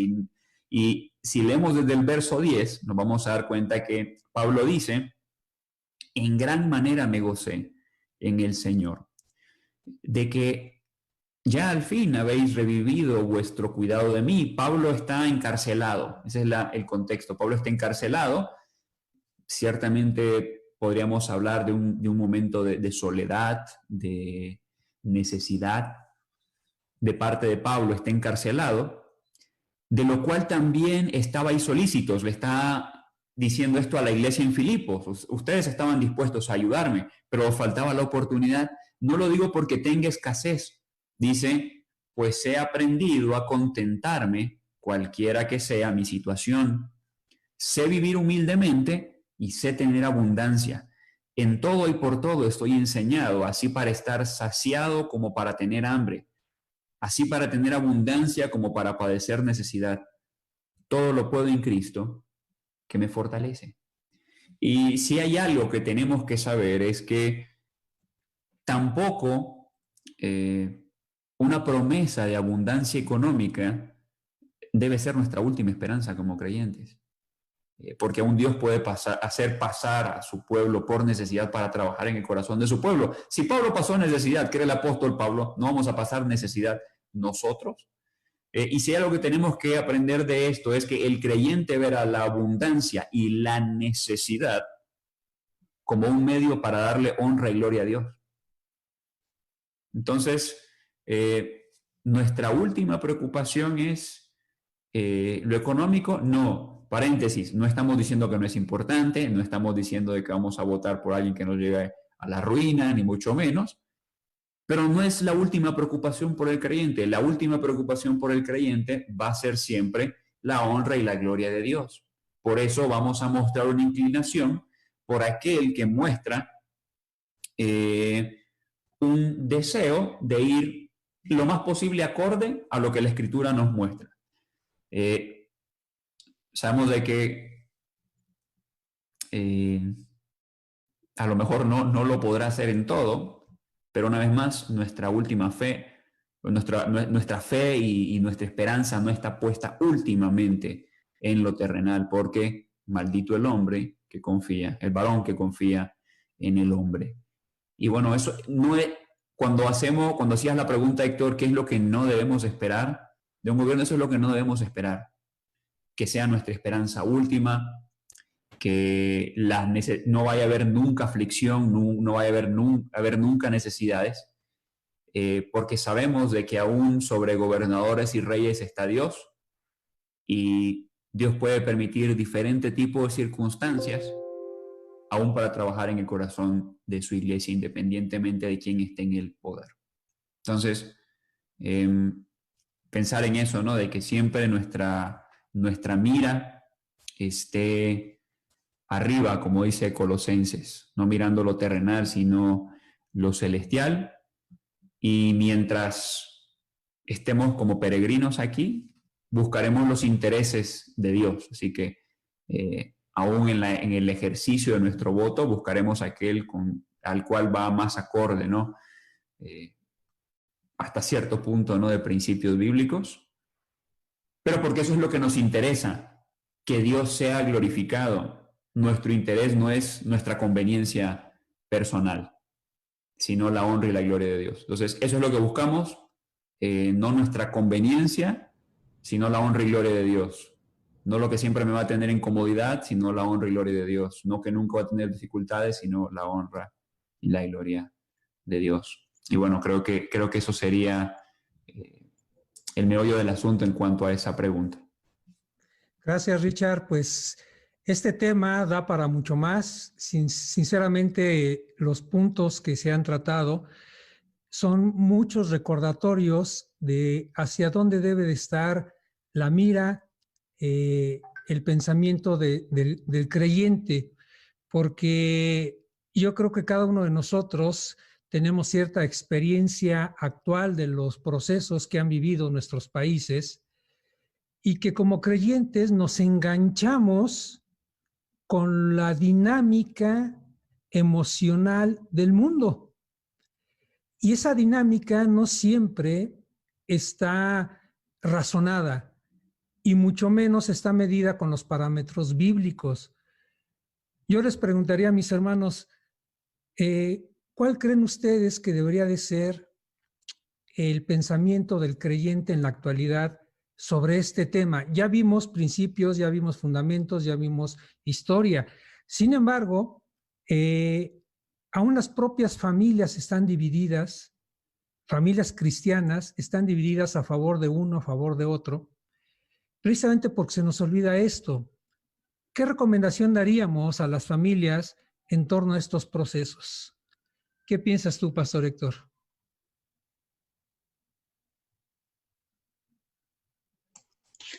Pues bien, aquí sería muy bueno quitarnos prejuicios, quitarnos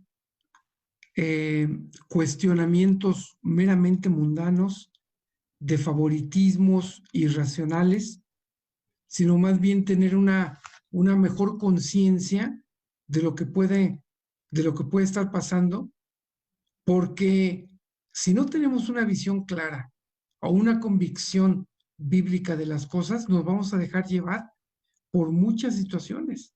Como bien dijo Richard, no podemos esperar nada del hombre. Hasta la fecha no lo han hecho. Mario, tú y yo somos del siglo pasado, década de los 60, y siempre hemos estado en crisis nuestro país. Somos la generación de las crisis. Y candidato que viene, candidato que va, promesas. Ahora sí van a terminar las crisis. Y la experiencia es que eso no ha acabado. ¿Por qué va a acabar ahora, no? Entonces, sí debemos de ser más bíblicos y menos terrenales. Esa sería mi opinión. Ok. Tú, estimado Roy, en tu experiencia aquí en México, ¿cómo has vivido este clima político aquí en nuestro país?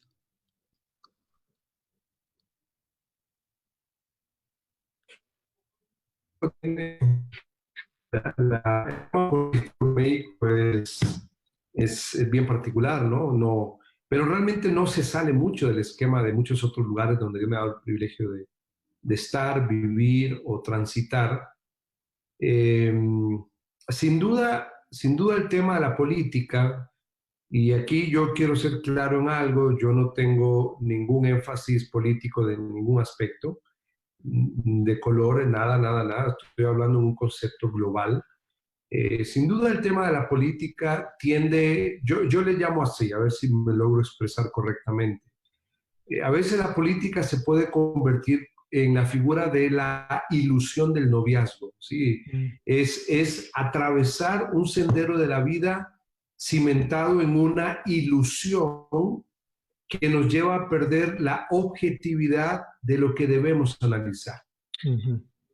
Tengo el privilegio de pues, aconsejar muchas parejas en cuanto a noviazgo, ¿no? Y por la gracia de Dios he podido conducir muchas de ellas, al lado de mi esposa, por supuesto, conducir muchas de ellas hasta el altar, ¿no? Entonces, veo a veces en algunos noviazgos cuando no hay una cimentación sólida de principios, de abrazar verdades y de tener una mirada eterna, no solo terrenal, una mirada eterna. Cuando estos elementos no están en una relación de noviazgo, normalmente encuentro una relación de pareja posterior en el matrimonio con muchos problemas, porque su mirada es terrenal, no es eternal, no hay principios, hay ilusión y no hay verdad, no hay elementos que sean sólidos. Y a veces se me parece un poco a la política. Creo que como creyentes tenemos que tener mucho cuidado de no estar abrazando ilusiones. Ya muchos lo han mencionado, la política es mucho de promesas, de convenios, de la manipulación de conceptos. Y a veces los creyentes abrazamos esas ilusiones y perdemos de vista en los principios, perdemos de vista la verdad y perdemos de vista la mirada eterna. Veo en el tema de una decisión sabia, lo más sabia posible en cuanto a un voto de cualquier índole, que podamos tener un poquito de una mirada más bíblica y menos partidaria. No sé si me logro expresar bien. Una mirada más bíblica y menos partidaria. No estoy diciendo que todos los partidos están malos. Yo no me estoy metiendo en temas partidarios.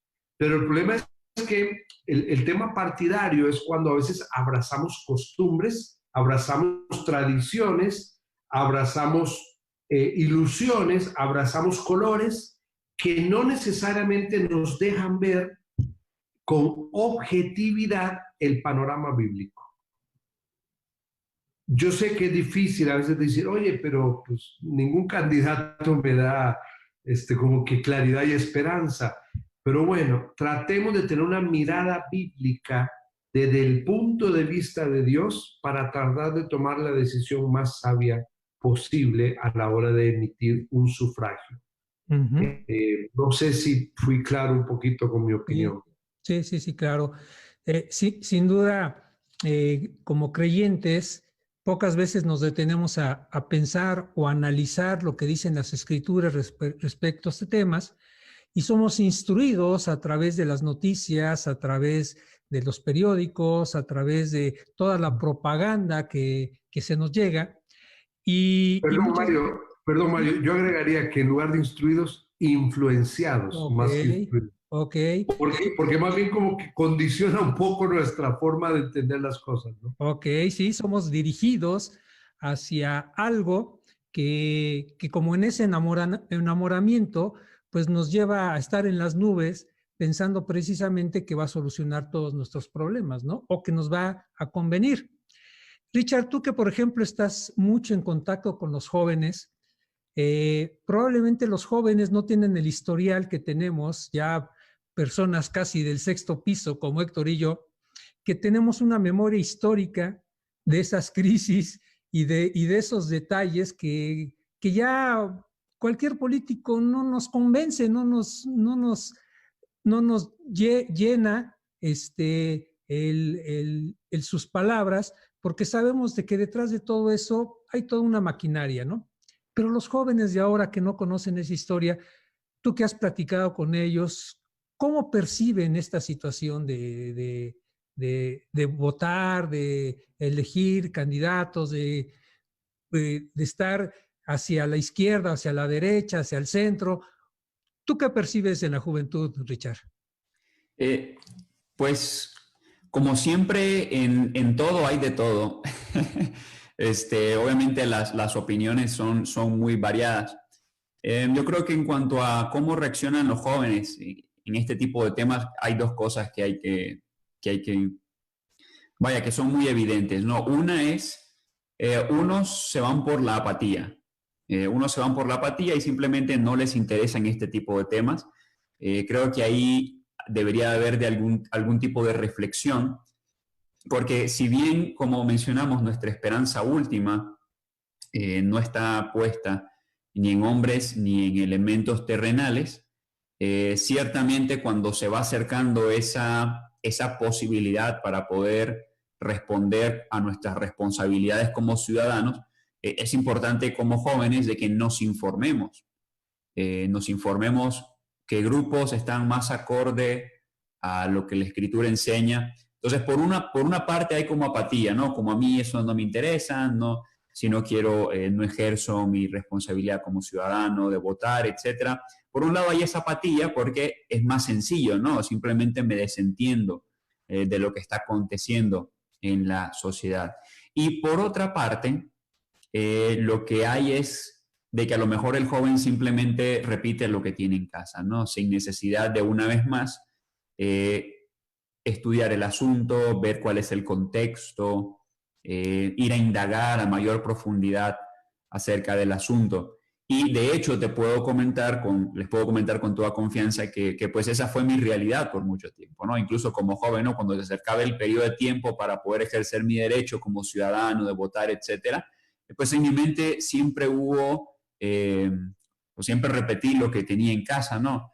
Y si bien eso no necesariamente es malo, o sea, que un hijo de alguna manera tenga como referencia lo que escucha en casa, el problema está en que tanto en un caso como el otro está el mismo elemento y es negligencia para indagar del asunto. En unos hay negligencia por la apatía, no investigo, y por otra parte está el hecho de simplemente repito lo que siempre he escuchado, si a lo mejor mi papá, mi mamá tiene cierta inclinación por un X, Y, Z grupo, entonces yo me voy por ellos, ¿no? Y a lo mejor actúo con la misma pasión que ellos tienen, que mis padres tienen por ese grupo, y no hay un interés también por indagar, por profundizar, por saber cuáles son los planes de gobierno de cada uno, por qué sí o no uno se apega más, X y Z grupo se apega más a los intereses que podemos tener como creyentes. No hay eso en ninguno de los casos. Entonces yo creo que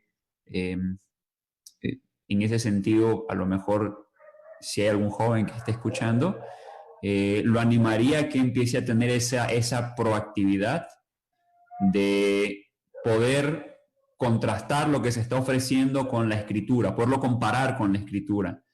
¿Por qué ejerzo mi voto inclinándome a X, Y, Z grupo? Y lo hago simplemente porque así siempre escuché que mi papá y mi mamá se quejaban de tal partido, o porque yo me he tomado el tiempo para poder estudiar las Escrituras y poder discernir entre lo bueno y lo malo. Entonces, creo que en ambas actitudes hay un poquito de negligencia, y el ánimo sería, bueno, que profundicemos, porque incluso no solamente en este tipo de circunstancias, sino que en todo en la vida siempre tengo que estarlo comparando con lo que la Escritura muestra. Ok. Y fíjate que yo creo que diste en un punto muy clave, que es la información. Dicen por ahí que pues la información es poder, ¿no? Y en ese sentido nosotros tenemos la palabra de Dios como nuestra autoridad suprema, como la guía y la brújula necesaria para cualquier toma de decisiones, pero fallamos, los creyentes fallamos en informarnos sobre la trascendencia que tienen las plataformas políticas, porque inclusive hasta desconocemos qué tipo de plataformas. Y créeme que en este proceso que vivimos, difícilmente dejaron ver las verdaderas propuestas. Mucho fue show, cantantes, bailarines, hacer payasadas y cosas por el estilo, que realmente decir cosas serias y formales que pudieran trascender y darnos la idea de por dónde va este candidato. Entonces, y eso ha animado más bien las figuras que han tenido éxito, es en base a ese show que dan, ¿no? O estamos tan polarizados ya de que no votamos por cierta color simplemente por estar en contra, porque tiene un pasado negro, ¿no? ¿Sí? Y todas las redes sociales, sobre todo Facebook, está plasmada de comentarios que no llevan a una guía, a una dirección correcta. Y tristemente, aún como creyentes, estamos polarizados con los colores y luego nuestros comentarios son hasta ofensivos ante las autoridades que nos están gobernando, ¿no? Entonces, como creyentes fallamos precisamente en investigar qué ofrece realmente la plataforma de cada uno de los diferentes colores o partidos que tenemos, ¿no? Y esa falta de información precisamente nos lleva a no tener un voto razonado ni consciente de, como decía el pastor Héctor, ¿no? Queremos libertad religiosa, pero muchas veces nuestro voto lo ejercemos sobre aquellos que van a oprimir o que van en contra de la libertad religiosa. Y así hablamos de la vida, del aborto, de la eutanasia, de muchas cosas, ¿no? Entonces yo creo que, y ya como conclusión mía, tenemos un derecho que ejercer, pero seamos como creyentes responsables de estar informados sobre lo que vamos a ejercer y ejercerlo bien. Y como también por ahí se repitió, no se vale poner en la boleta, yo voto por Jesucristo, porque reducimos al Rey de Reyes en un mero gobernante terrenal, lo cual no es la idea. Somos ciudadanos del cielo, que también podemos ejercer ese voto en esta ciudadanía terrenal, pero un voto razonado, consciente, con la información precisa. Y no tenemos excusa porque la información ahí está a un clic de nosotros. Fallamos en eso precisamente por esa negligencia. Entonces yo los animo a todos mis hermanos a que seamos diligentes y nos enteremos de lo que hay detrás de esas caras y esos colores que nos están proponiendo cosas. ¿Cuál sería tu conclusión, Pastor Héctor? Muy bien. Precisamente quiero leer un documento que me llegó. Tuve oportunidad de compartirle en una red social que me parece muy pertinente leerlo en este momento, ¿no? Y dice, se llama Contradicción de los cristianos. Y dice, los cristianos oran por la vida, pero votan por candidatos que están a favor del aborto. Oran para que Dios libre a la iglesia de la persecución en países comunistas, pero votan por candidatos comunistas o que apoyan el comunismo. Oran pidiendo a Dios por la expansión del evangelio, pero votan por candidatos que quieren cerrar iglesias. Oran por la familia, pero votan por candidatos que defienden las ideologías destructoras de la familia. Oran por los hijos, pero en las elecciones votan por candidatos que defienden a los pedófilos y la ideología de género. Oran para que Dios libere a los jóvenes de las drogas, pero votan por candidatos que están a favor de legalizarlas. De nada sirve orar como cristiano, pero votar como un ateo. Esa sería mi conclusión. Ok, muchas gracias, muy ilustrativo. Estimado Roy, ¿cuál sería tu conclusión de todo esto?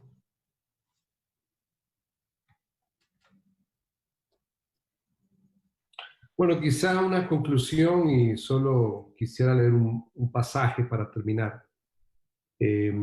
Una conclusión sencilla, rápida es, siempre he escuchado una frase que dice, el gobierno es el reflejo del pueblo. Hay una esa dirección. ¿Y en qué sentido creo que va esa dirección? Va un poco de la mano con lo que Héctor ha leído un poco, ¿no?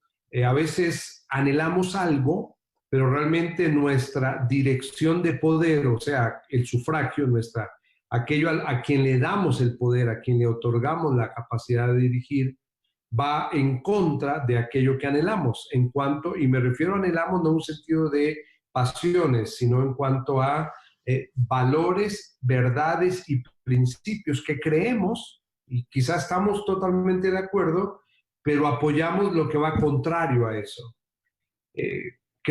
Yo quiero animar a los hermanos, a animar a cualquiera que nos esté oyendo, a poder dirigir el voto en una dirección que glorifique a Dios, no que exalte al hombre. El hombre que honra a Dios, Dios dice que Dios le honrará. Nuestra responsabilidad no es exaltar al hombre. Nuestra responsabilidad es exaltar a Dios. Dios exaltará al hombre que exalte su nombre. ¿Por qué? Porque su palabra lo dice. Dios avergonzará, humillará a quien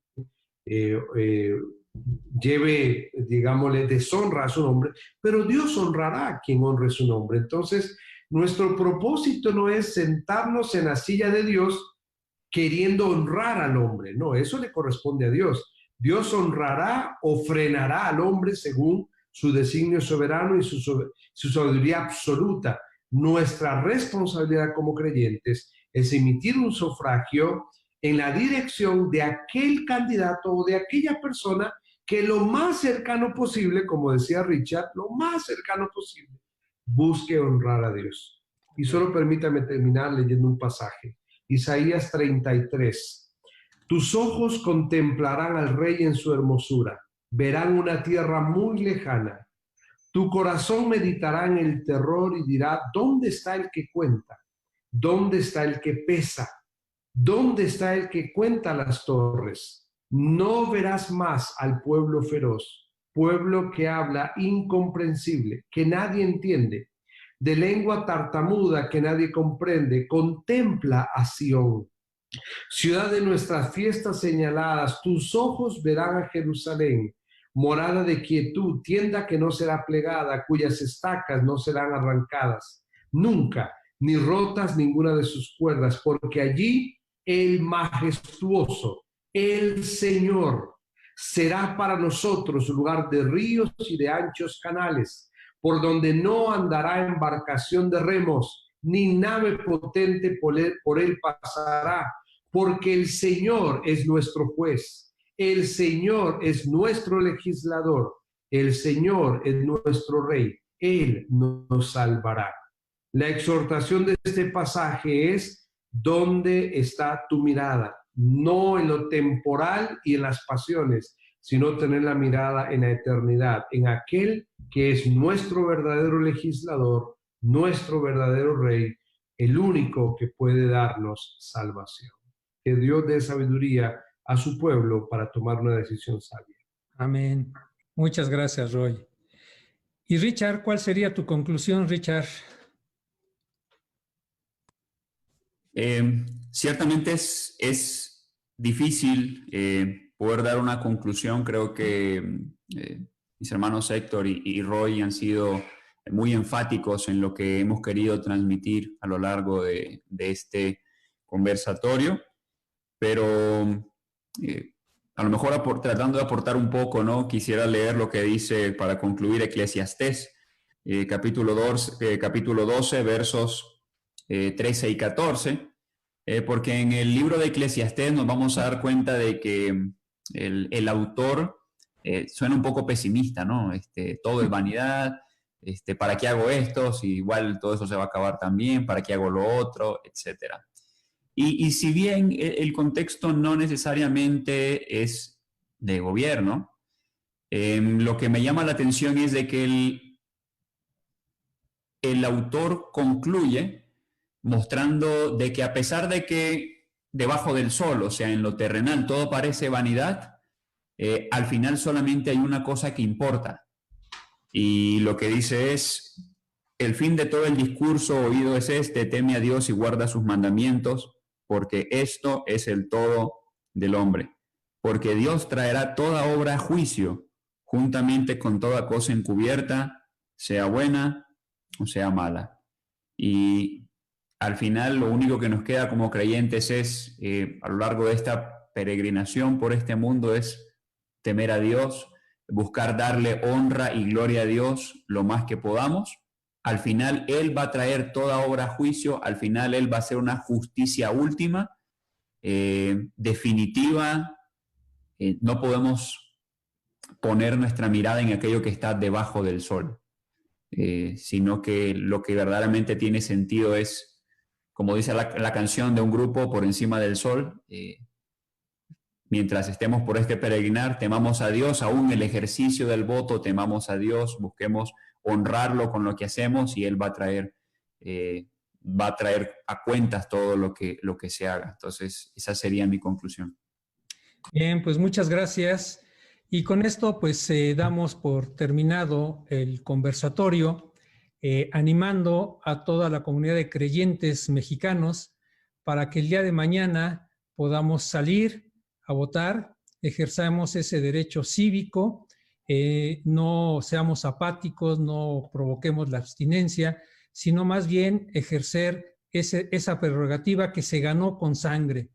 Entonces, mis amados hermanos creyentes, los invitamos a que lo hagan responsablemente y que el resultado se lo dejemos al Señor. Daniel, capítulo 2, versículo 20-21 dice, y Daniel habló y dijo, sea bendito el nombre de Dios de siglo en siglos, porque suyos son el poder y la sabiduría. Él muda los tiempos y las edades, quita reyes y pone reyes, da la sabiduría a los sabios y la ciencia a los entendidos. Confiemos en la buena voluntad del Señor para sus hijos y cualquiera que sea su resultado, que sea el nombre de Dios alabado. Muchas gracias, mis hermanos, por su participación, por su aportación a este tema. Y bueno, esperemos que haya sido de grande instrucción, edificación y bendición a todos aquellos hermanos creyentes mexicanos que vamos mañana a tener ese día cívico. Buenas noches a todos, que descansen, que Dios les bendiga y nos veremos en el siguiente conversatorio. Hasta luego, mis hermanos. Hasta luego. Buenas noches. Bendiciones, buenas noches.